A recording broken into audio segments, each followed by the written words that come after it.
नमस्कार दोस्तों, मैं आपका दोस्त जी.आर. चौधरी आपकी अपनी YouTube class only RPC with Google drum में आपका तहे दिल से स्वागत है। दोस्तों, आज की इस वीडियो में हम पढ़ेंगे सामाजिक सेवाएं एवं कार्यक्रम और ये टॉपिक है वो राजस्थान आर्थिक समीक्षा 21-22 से संबंधित है। तो शुरू करते हैं दोस्तों। निम्नलिखित कथनों पर विचार करना है और 3 कथन दे रखे हैं, उनमें से सत्य कथन कौन सा है ये हमें बताना है। तो जल जीवन मिशन जल शक्ति मंत्रालय के अंतर्गत क्रियान्वित किया जा रहा है, ये इसमें क्या है, राइट है। जल जीवन मिशन शहरी की घोषणा केंद्र सरकार द्वारा बजट 2018-19 में की गई थी, ये क्या है, गलत है। ये घोषणा की गई थी 21-22 में। कब की गई थी? 21-22 में। जल जीवन मिशन का उद्देश्य नहरी जल के अधिकतम उपयोग से हाइड्रो पावर प्रोजेक्ट स्थापित कर ऊर्जा उत्पादन करना है। इसका उद्देश्य ये नहीं होकर इसका उद्देश्य है ज़्यादा से ज़्यादा लोगों को पेयजल आपूर्ति करना। और राजस्थान में अब तक है वो 80 लाख परिवारों को नल कनेक्शन दिया जा चुका है। दूसरा क्वेश्चन आपके सामने है दोस्तों। निम्नलिखित में से कौन सा सही सुमेलित नहीं है? तो श्रद्धा बांध है वो दौसा में है, सही है। बत्तीसा नाला सिरोही में है। परवन है वो झालावाड़ में है। और पीपलदा कहाँ पे है दोस्तों? जालोर में। नौकर कहाँ पे है? सवाई माधोपुर में। कहाँ पे है? सवाई माधोपुर में। और एक तो पीपलदा होती है, एक होता है पीपलाद है वो कहाँ पे? पीपलाद परियोजना कहाँ पे है दोस्तों? ये है झालावाड़ में। आप ये याद रखेंगे, ये कंफ्यूज करता है। पीपलदा सवाई माधोपुर, पीपलाद झालावाड़।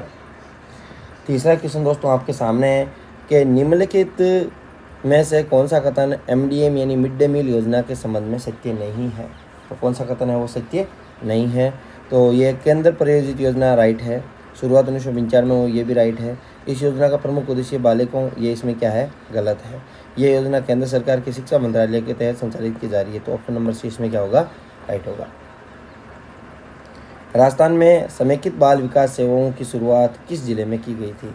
दोस्तों ये बताना है। तो ये शुरुआत की गई थी बांसवाड़ा जिले में। कहाँ पे? बांसवाड़ा जिले में। ए ऑप्शन इसमें राइट होगा। प्रधानमंत्री मातृ वंदन योजना को देश के सभी जिलों में कब लागू किया गया? तो दोस्तों इसे लागू किया गया 1 जनवरी 2017 से। इंदिरा गांधी मातृत्व पोषण योजना की शुरुआत कब हुई थी? तो दोस्तों ये शुरुआत हुई थी 19 नवंबर 2020 को। सार्वजनिक वितरण प्रणाली के संबंध में सत्य कौन सा है? अब दोस्तों सार्वजनिक वितरण प्रणाली के बारे में सत्य कथन कौन सा है?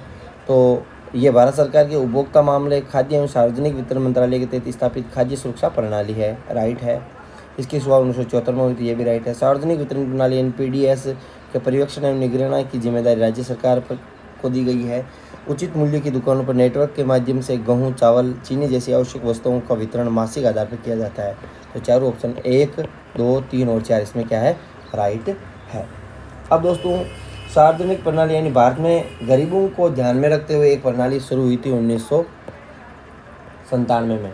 तो उसका नाम था TPDS यानी लक्षित सार्वजनिक वितरण प्रणाली। 8वां क्वेश्चन दोस्तों आपके सामने है।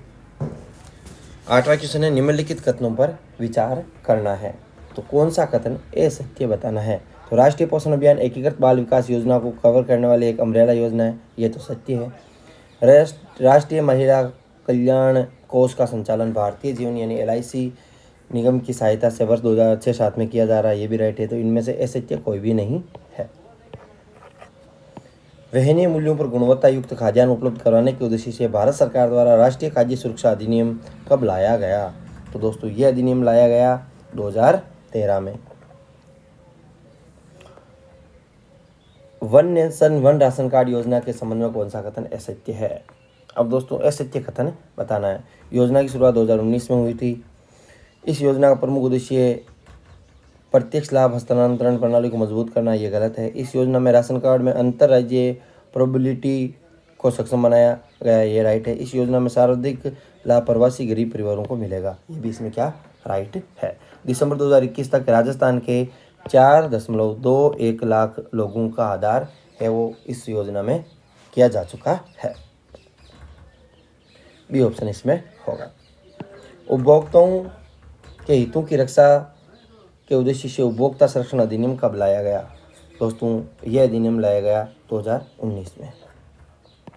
राजस्थान राज्य खाद्य एवं नागरिक आपूर्ति निगम लिमिटेड की स्थापना कब की गई? तो दोस्तों इसकी स्थापना कब की गई, जल्दी से बताइए। इसकी स्थापना 2010 में की गई।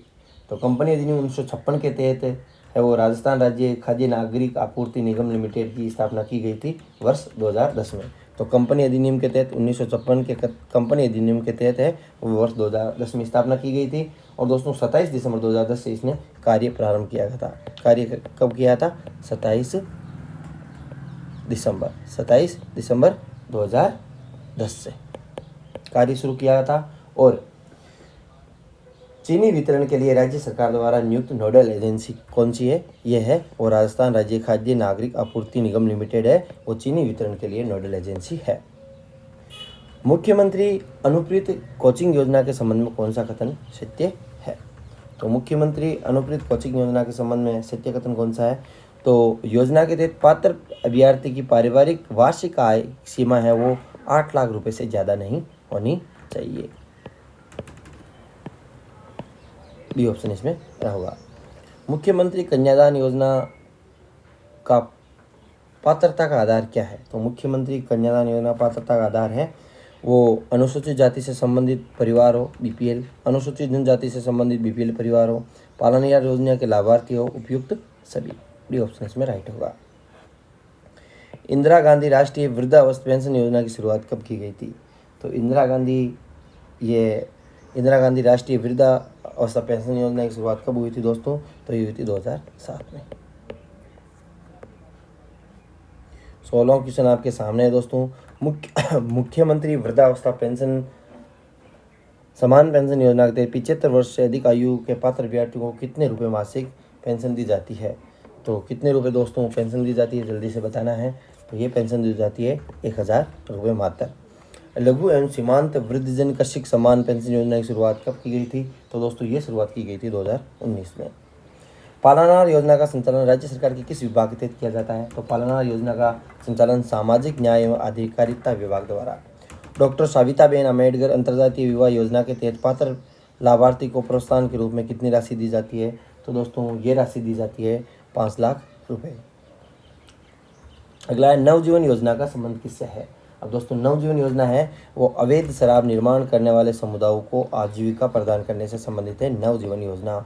ये RS मेंस के लिए भी पूछा जा सकता है। 2 नंबर का क्वेश्चन, नवजीवन योजना का संबंध किससे है, तो अवैध शराब निर्माण करने वाले समुदायों को आजीविका प्रदान करना। उज्ज्वला योजना का संबंध किससे है दोस्तों, बताना जल्दी से। उज्ज्वला योजना है वो देह व्यापार में लिप्त, ये भी इम्पोर्टेंट है, देह व्यापार में लिप्त महिलाओं को मुख्य धारा से जोड़ना। भारत सरकार द्वारा स्वधारा गृह योजना, तो स्वाधार गृह योजना का शुभारंभ कब किया गया, तो दोस्तों इस योजना का शुभारंभ किया गया था 2001 और 2 में। मुख्यमंत्री कोरोना सहायता योजना के संबंध में कौन सा कथन सत्य है, तो कौन सा कथन दोस्तों सत्य है, सत्य कथन बताना। इस योजना की शुरुआत है 25 जून 2021 को संपूर्ण राज्य में संचालित किया गया। और इस योजना के 80% अनुदान, ये इसमें गलत है। योजना के तहत कोविड-19 के कारण प्रभावित परिवार को एक सदस्य को राज्य सरकार फ्री, गलत है ये भी। इस योजना की अवधि, ये भी गलत है। केवल एक ऑप्शन इसमें राइट होगा। अगला है राजस्थान सरकार द्वारा राजस्थान दिव्यांगजन अधिकार नियम किस वर्ष लाए गए, तो ये किस वर्ष लाया गया, 2018 में। राजस्थान सरकार द्वारा विशेष योग्यजन कार्मिकों को पदोन्नति में कितने प्रतिशत आरक्षण का प्रावधान किया गया है, तो पदोन्नति में कितना प्रतिशत आरक्षण, 4% आरक्षण है वो प्रदान किया गया है। बी ऑप्शन इसमें राइट होगा। अगला है दोस्तों आपके सामने क्वेश्चन है, राजस्थान सरकार द्वारा जारी सिलोकोसिस पॉलिसी के संबंध में कौन सा असत्य पूछा है दोस्तों, असत्य कथन पूछा है। तो ये नीति 3 अक्टूबर 2019 से प्रारंभ, ये राइट है। इस नीति के प्रावधान के तहत सिलोकोसिस रोग से पीड़ित व्यक्ति को पुनर्वास हेतु 50,000 रुपये की सहायता, 50,000 की नहीं, इसमें कितने हैं, 5 लाख रुपये की पुनर्वास हेतु सहायता दी जाती है। सिलोकोसिस रोग से मृत्यु होने पर पीड़ित परिवार से 2 लाख का अनुदान प्रदान किया जाता है, ये भी इसमें राइट है। तो दोस्तों इसमें असत्य कथन कौन सा है, 2 नंबर असत्य है, तो सी ऑप्शन इसमें होगा। 27वां क्वेश्चन आपके सामने है दोस्तों। मुख्यमंत्री राष्ट्रीय योजना है वो कब 2016 में प्रारंभ हुई थी। इंदिरा महिला शक्ति उड़ान योजना 2021 में हुई थी। बेटी बचाओ बेटी पढ़ाओ, ये इसकी शुरुआत कब हुई थी दोस्तों, तो ये योजना हुई थी 2015 में। कब हुई थी? 2015 में, 22 जनवरी 2015 को। स्वाधार गृह योजना है 2001-2000। तो ऑप्शन नंबर सी इसमें क्या होगा? गलत होगा। निम्नलिखित कथनों पर विचार कीजिए। तो प्रधानमंत्री आवास और कौन सा है? असत्य कथन बताना है। असत्य कथन हमें बताना है। तो प्रधानमंत्री आवास योजना का लक्ष्य वर्ष 2022 तक ग्रामीण क्षेत्र के सभी परिवार पात्रों को घर उपलब्ध करवाना राइट है। राष्ट्रीय ग्रामीण आजीविका मिशन 1 अप्रैल 2013 से प्रारंभ किया, ये भी राइट है। जागृति बेक वर्क योजना महिलाओं को राजकीय 33% आरक्षण लागू करने के उद्देश्य प्रारंभ किया, गलत है। अमृता हाट के माध्यम से राज्य सरकार बीपीएल परिवार आवश्यकता मूल्य पर करवाती है, ये भी गलत है। तो असत्य कथन पूछा है, तो असत्य कथन कौन कौन से? 3 विचार वो असत्य है। कौन सा 20 सूत्री कार्यक्रम के तहत आता है? 20 सूत्री कार्यक्रम के तहत कौन सा आता है? तो ग्रामीण क्षेत्रों में रोजगार का अवसर सृजन, पर्यावरण संरक्षण, शिक्षा, स्वास्थ्य, परिवार कल्याण से संबंधित सकारात्मक प्रयास, उपयुक्त सभी है वो 20 सूत्री कार्यक्रम में आते हैं। दोस्तों 30वां क्वेश्चन है, निम्नलिखित में से कौन सा उद्देश्य सामूहिक विवाह से संबंधित है? तो सामूहिक विवाह से संबंधित उद्देश्य है वो बाल विवाह को हतोत्साहित करना, दहेज प्रथा को समाप्त करना, व्यक्तिगत विवाहों में होने वाले व्यय को कम करना। तीनों ऑप्शन इसमें क्या होंगे? राइट होंगे। अगला है, निम्नलिखित में से कौन सा कथन है वो बेटी बचाओ बेटी पढ़ाओ योजना से के संबंध में सत्य है? अब दोस्तों मैंने इससे पहले है वो 27 नंबर क्वेश्चन बताया था कि बेटी बचाओ बेटी पढ़ाओ योजना है की शुरुआत कब हुई थी, क्या आपको बताना है। और दोस्तों इसमें सत्य कथन बताना है। तो इस योजना को केंद्र सरकार फ्लैगशिप योजना के रूप में प्रारंभ किया था, ये राइट है। इस योजना का उद्देश्य बाल लिंगानुपात में सुधार लाना है। ये योजना केंद्र सरकार में महिला एवं बाल विकास मंत्रालय, स्वास्थ्य मंत्रालय, शिक्षा मंत्रालय का संयुक्त अभियान है। तो उपयुक्त सभी इसमें राइट है। और दोस्तों क्वेश्चन ऐसे भी पूछा जा सकता है, बेटी बचाओ बेटी पढ़ाओ योजना है और इसमें कौन कौन से मंत्रालयों का ये संयुक्त अभियान है? तो ये महिला एवं बाल विकास मंत्रालय, स्वास्थ्य मंत्रालय और शिक्षा मंत्रालय का संयुक्त अभियान है। दोस्तों मेरे द्वारा दिए गए ये क्वेश्चन आपको अच्छे लगे हो तो चैनल को सब्सक्राइब करें और वीडियो को ज़्यादा से ज़्यादा अपने दोस्तों के साथ शेयर करें। Thanks for watching.